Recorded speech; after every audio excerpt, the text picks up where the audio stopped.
Mike, welcome to Prime News. Appreciate having you on because I know you've really dove into this. And wow, years now, many of us have been, calling out this what it is, and what are we're told we're conspiracy theorists. But I'm going to tell you, as an FBI agent, I arrested a lot of bad guys under the conspiracy laws of the federal government. I mean, the FBI knows that conspiracies are abundant and very much a reality. So help me break it all down for the audience here. What the heck is going on with this White House and the prosecutions of Donald Trump?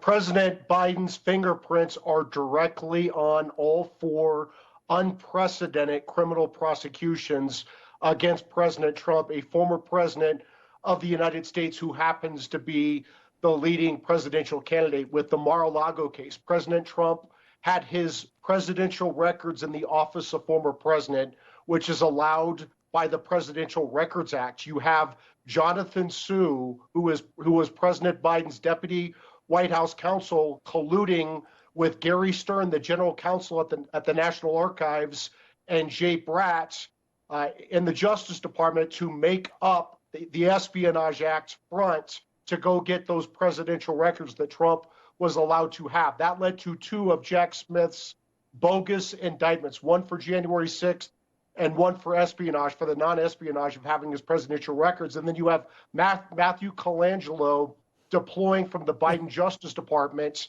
to Alvin Bragg's office to bring that bogus case. And then you had Nathan Wade, Fannie Willis's boyfriend, billing his time 16 hours at $250 an hour to meet with the Biden White House, including the Biden White House counsel, before Fannie brought her bogus indictment of Trump. That's 4 for 4. Joe Biden's fingerprints are on all four.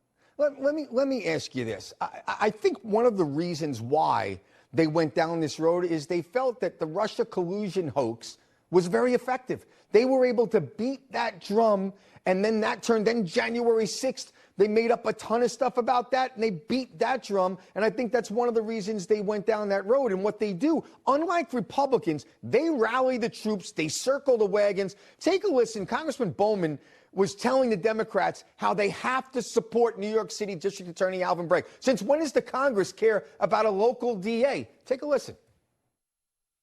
We as Democrats have to get Alvin Bragg's back, and we need to speak out about that. We need to surround our brothers. Since the very beginning, they were mischaracterizing him, calling him out his name, and being racist as hell.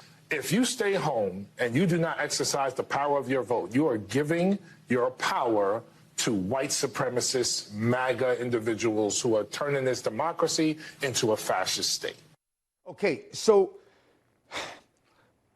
the racists are turning this into fascism, our democracy into fascism, but they're prosecuting the lead candidate for president, their opponent.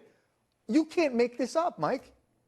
So Alvin Bragg, the Soros-funded Manhattan DA, campaigned on the fact that he was going to get Trump, and he brought these bogus charges where they still have not told the criminal defendant, they have not told the prosecutor, they have not told the American people, they did not tell the jury what the legal allegations are in this case. We still do not know what President Trump supposedly did to turn time-barred bookkeeping misdemeanors. They're not even bookkeeping misdemeanors because a legal expense is a legal expense. Trump settled a nuisance claim in 2017 that somehow affected the 2016 campaign. And then Trump supposedly did something else to turn bookkeeping misdemeanors into 34 felonies. This is obviously Biden Democrat lawfare and election interference, and it is backfiring spectacularly on Joe Biden, as the current polling shows. And now the Democrats are scrambling, and they're making outrageous claims like racism. Yeah, well, everything's racism nowadays. But, I see it happening. I parked my car in a garage, and a young black gentleman, great guy, just happened to talking about politics and saying, I don't like what they're doing to former President Trump. I never voted for him before, but I'm going to vote for him this time. I'm seeing that over and over again because one of the things they're doing, I'll give you 30 seconds to wrap it up. They always underestimate the intelligence of the American people. The Democrats go too far and they think everyone's stupid and they're going to believe them. And I think the American people are a lot smarter than they give them credit for. So black Americans make up 13% of the population. They have traditionally voted 95% Democrat. If you get that to 85% Democrat, that's a 1.3% swing overall. If you get that below 85%, Democrats can't win, and they know that. If you think the BLM riots were bad in 2020, just wait for what the Democrats have in store for 2024. Yep, I think they're absolutely terrified that that's going to happen. I think they saw the writing on the wall, which is why they opened the border so they could replace the Black American vote and the current Latino vote with all these migrants. That's their long-term plan. That's what I'm thinking, but we'll see. Mike Davis, have a happy Flag Day. Thank you so much for joining us. Thank you. All right, now President Trump turns 70.